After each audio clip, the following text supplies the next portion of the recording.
അവരുടെ മുഖത്തൊരു പുഞ്ചിരി കാണുമ്പോൾ ആ പുഞ്ചിരിക്ക് കാരണക്കാർ നമ്മളാണെന്നുള്ളത് നമുക്കൊന്ന് മനസ്സിലാക്കുമ്പോണ്ടല്ലോ, അതിൽ കിട്ടുന്ന ഒരു സന്തോഷം നമുക്ക് പറഞ്ഞറിയിക്കാൻ വയ്യാത്തതാണ്. എൻ്റെ പേര് ഹാജറാബി. ഞാൻ നാട്ടിൽ തൃശ്ശൂരാണ്. എൻ്റെ സ്വന്തം സ്ഥലം മണ്ണുത്തി. എൻ്റെ വിവാഹത്തിനു ശേഷം എനിക്ക് 2 മക്കളുണ്ടായതിനു ശേഷം എൻ്റെ കുടുംബ പശ്ചാത്തലവും എൻ്റെ ജീവിത സാഹചര്യവും ഒക്കെ എനിക്ക് കുറച്ചും കൂടി മെച്ചപ്പെട്ട ഒരു ജീവിതം, എൻ്റെ കുട്ടികൾക്ക് നല്ലൊരു ഭാവി വേണമെന്നുള്ള ഒരു തീരുമാനം എടുക്കുകയായിരുന്നു. അങ്ങനെയാണ് 2003 ഞാൻ ഗൾഫ് കാണുന്നത്. അതുവരെ ഞാൻ നാട്ടിലെ മദർ ഹോസ്പിറ്റലിലായിരുന്നു വർക്ക് ചെയ്തുകൊണ്ടിരുന്നത്.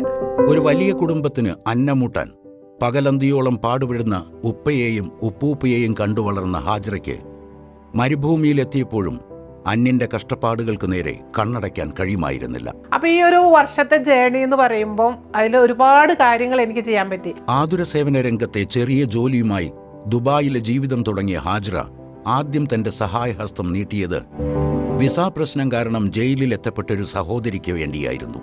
2 മാസത്തെ പരിചയം. എൻ്റെ റൂമിൽ തന്നെ വന്ന് ഞങ്ങൾ 5-6 പേരുണ്ട്.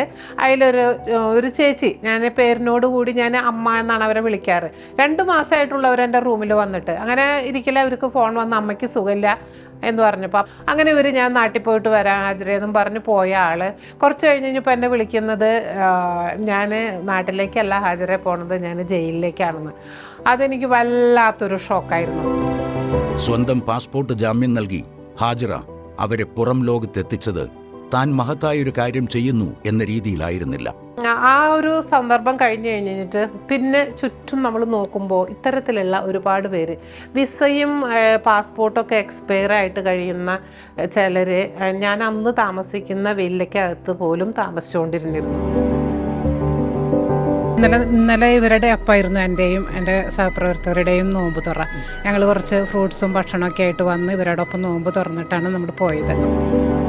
20-ലധികം വർഷത്തെ ദുബായ് ജീവിതത്തിനിടെ കണ്ണിൽപ്പെട്ട ദുരിതമുഖങ്ങളോട് ആർദ്രത കാട്ടി നീങ്ങിയതിൻ്റെ കഥകൾ.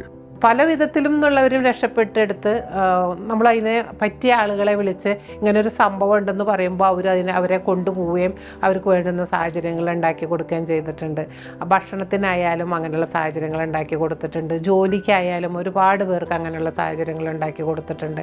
മരുഭൂമിയിൽ ഒറ്റപ്പെട്ടു പോയവർക്ക് മരുപ്പച്ചയാകുന്നു ഹാജറാബി. ജോലിയൊക്കെ കഴിഞ്ഞ് വന്നു കഴിഞ്ഞാൽ ഇത്തക്ക് വയ്യാതിരിക്കുകയാണെങ്കിലും ആരെങ്കിലും വിളിച്ചാൽ ഇത്ത ഉടനെ ഓടിപ്പോവും. ഞാൻ തന്നെ ഇത്തയോട് ചോദിച്ചിട്ടുണ്ട്, ഇത്തങ്ങൾക്ക് വയ്യാണ്ടിരിക്കുമ്പോൾ എന്തിനാണ് ഇങ്ങനെ?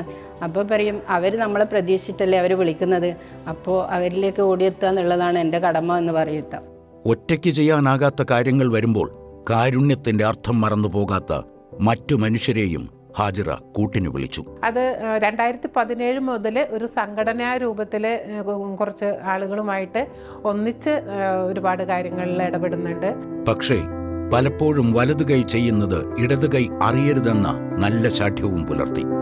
സാമൂഹ്യ സേവനത്തിനും സോഷ്യൽ സേവനത്തിനും കൂടിയിട്ട് 4 പേരെ തിരഞ്ഞെടുത്തതിൽ ഒരാൾ ഞാനായിരുന്നു. നമ്മളുടെ മുഖ്യമന്ത്രി പിണറായി വിജയൻ്റെ കയ്യിൽ നിന്നും നമ്മളുടെ സൂപ്പർ സ്റ്റാർ മെഗാ സ്റ്റാർ മമ്മൂക്കാനെയൊക്കെ കാണുന്നു ഞാൻ സ്വപ്നത്തിൽ പോലും വിചാരിച്ചിട്ടുള്ളതല്ല. അവരൊക്കെ നിൽക്കുന്ന ആ ഒരു സ്റ്റേജ് പങ്കിട്ടിട്ട് അവരുടെയൊക്കെ മുന്നിൽ നിന്നും ഒരു അവാർഡ് വാങ്ങിക്കുക എന്ന് പറയുന്നത് ഞാൻ സ്വപ്നത്തിൽ വിചാരിക്കാത്തത്. ദൈവം എന്നെ ഓരോ വട്ടവും ഓരോ ഇതിലേക്ക് ഉയർത്തുമ്പം എനിക്ക് തോന്നുന്നത് ദൈവം എന്നെ കൂടുതൽ റെസ്പോൺസിബിലിറ്റി ഏൽപ്പിക്കുകയാണ്.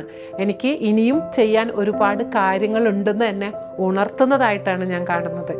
ജാതിയോ മതമോ ദേശമോ നോക്കാതെ വിശക്കുന്നവന്റെ മുന്നിൽ റൊട്ടിയും ദാലുമായും സമാന മനസ്കരോടൊത്ത് ടിക്കറ്റും വിസയുമായി ഹാജിറാബി ഇടപെടുമ്പോൾ ചിലർ വിളിക്കും സൂപ്പർ വുമൺ എന്ന്.